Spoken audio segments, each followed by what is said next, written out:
বিয়ের প্রথম রাতের সুন্নত আমল কি কি? অনেক বর বউ বাসর ঘরে 2 রাকাত নামাজ আদায় করেন, বউ বরকে দুধ খাওয়ান, এরকম নানা প্রচলন আছে। কোরআন সুন্নাহ মোতাবেক আমল কি? আমি শীঘ্রই বিয়ে করতে যাচ্ছি, ঘুমানোর সময় লুঙ্গি টাকনুর নিচে পরা যাবে কিনা? কি করলে ডিপ্রেশন কমবে? ফর্সা হওয়ার ক্রিম ব্যবহার করলে কি গুনাহ হবে? এটা স্বাভাবিক আকৃতি পরিবর্তন হিসাবে গণ্য হবে কিনা? জুমার দিনে মৃত ব্যক্তির জন্য মসজিদে মিষ্টি দিয়ে দোয়া চাওয়া হয়, তখন ইমামের সাথে মোনাজাত করা যাবে কিনা? বিয়ের প্রথম রাতের সুন্নত আমল কি কি? অনেক বর বউ বাসর ঘরে 2 রাকাত নামাজ আদায় করেন, বউ বরকে দুধ খাওয়ান, এরকম নানা প্রচলন আছে। কোরআন সুন্নাহ মোতাবেক আমল কি? আমি শীঘ্রই বিয়ে করতে যাচ্ছি, আমার জন্য কল্যাণের দোয়া করবেন। প্রশ্নকর্তা যে হন না কেন, আপনার জন্য আমরা দোয়া করি। আল্লাহ তাআলা আপনাকে দাম্পত্য জীবনের সুখ এবং প্রশান্তি দান করুন এবং আল্লাহর বাধ্যগত এবং অনুগত থেকে দাম্পত্য জীবনে উভয়ে মিলেমিশে চলার তৌফিক আল্লাহ তাআলা আপনাদেরকে দান করুন। আর আপনার প্রশ্ন উত্তর হলো যে জি, সুগন্ধি ব্যবহার করবেন, এটা উত্তম সন্দেহাতীতভাবে, বিশেষ করে স্বামী স্ত্রীর প্রথম সাক্ষাতে একে অন্যের প্রতি ভালোবাসা এবং আকর্ষণ এটা যেন তৈরি হয়, সেজন্য সুগন্ধি ব্যবহার করা ভালো। আবার একই সাথে স্ত্রীর মাথার অগ্রভাগে হাত রেখে একটা দোয়া পড়া, আল্লাহুম্মা ইন্নী আসআলুকা খায়রাহা ওয়া খায়রা মা ফিহা ওয়া আউযু বিকা মিন শাররিহা ওয়া শাররি মা ফিহা। আল্লাহ, আমার স্ত্রীর মধ্যে যত কল্যাণ আছে, যাবতীয় কল্যাণ, এটা আপনার কাছে আমি চাই, আর কোনো অকল্যাণ থাকলে সেটা থেকে আমি পানাহ চাই, তার ক্ষতি থেকে আমি মুক্তি চাই। এরকম দোয়া পাঠ করা মুস্তাহাব, হাদিসে এটি রয়েছে।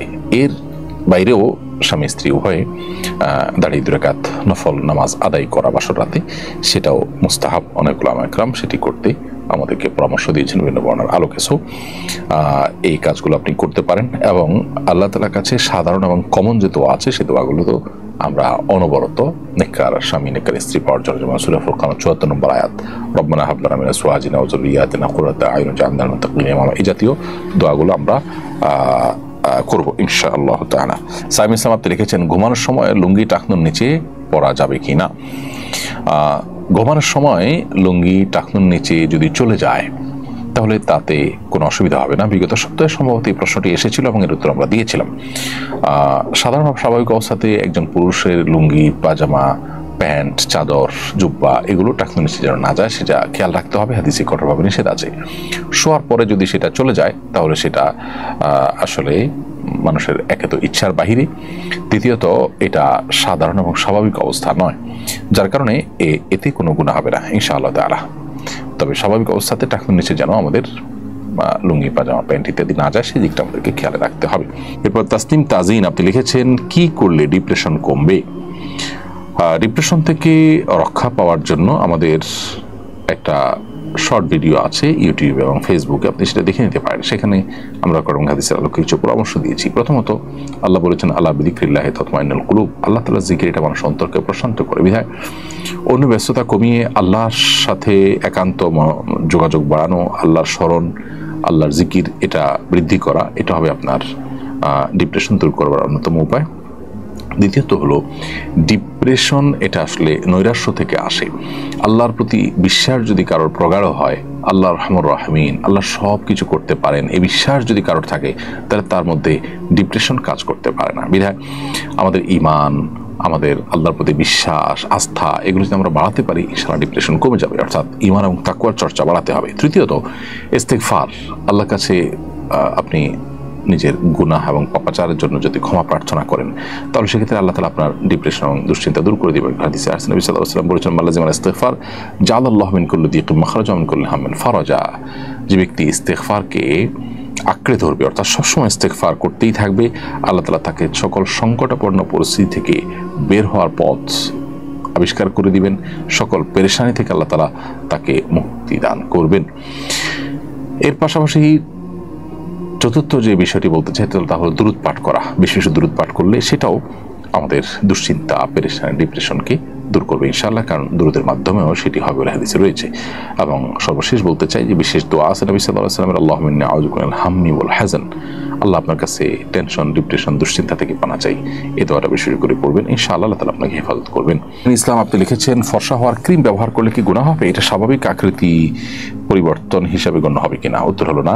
ফর্সা হওয়ার ক্রিম ব্যবহার করলে আসলে আমাদের আকৃতি পরিবর্তন বলতে যেটা বোঝায় সেরকম কিছু হয় না, বিধায় এটা ব্যবহার করা হারাম হবে না। তবে আমরা যখন প্রসাধনী ব্যবহার করব সতর্ক থাকতে হবে এগুলোতে হারাম কোনো উপাদান আছে কিনা। আমরা খাদ্য গ্রহণের ক্ষেত্রে, পানীয় গ্রহণ করার ক্ষেত্রে হালাল হারাম বাজ বিচার করলেও আমরা অনেকেই জানি না যে প্রসাধনী ব্যবহারের ক্ষেত্রে হালাল হারাম বাজ বিচার করার বিষয়টা রয়েছে। আপনি দেখবেন যে ইহুদি যে পণ্যগুলো বয়কট করার জন্য আহ্বান করা হয়, তাদের পণ্যগুলোর তালিকার মধ্যে সবচেয়ে দীর্ঘ তালিকা হলো এই প্রসাধনী রিলেটেড পণ্যগুলো। এই পণ্যগুলোর মাধ্যমে অনেক হারাম বস্তু আমাদের শরীরে প্রবেশ করানো হয়ে থাকে। আমরা এগুলো যখন ব্যবহার করি নানাভাবে এগুলো আমাদের শরীরে প্রবেশ করে, আমরা সেই দিকটাকে অনেকে খেয়াল করি না।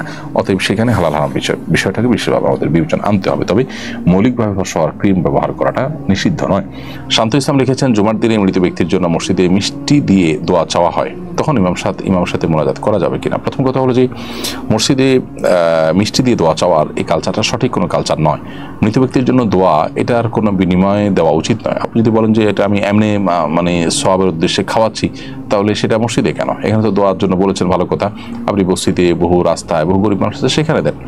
তো এখানে দেওয়াটা মূলত দোয়ার এক ধরনের বিনিময়ের মতো, যেটা না জায়েজ। আর দ্বিতীয়ত হলো যে মসজিদে এ ধরনের মিষ্টি বিতরণের যে কালচারটা, সেটা আসলে এটা দৃশ্যত বিনিময়ের মতোই দেখায়। আর যদি বলেন যেটা মসজিদে আগত মুসল্লিদেরকে আমি খাওয়াচ্ছি মুর্দাকে সওয়াবের আশায়, তাহলে সেটা ইসলামের সওয়াবের উদ্দেশ্যে মানুষকে খাওয়ানো জায়েজ আছে, সেটা সেই যুক্তিতে জায়েজ হতে পারে। আর আপনি দোয়াতেও শামিল হতেই পারেন, দোয়া তো করতেই পারেন মুর্দার জন্য, সেটা ভিন্ন বিষয়।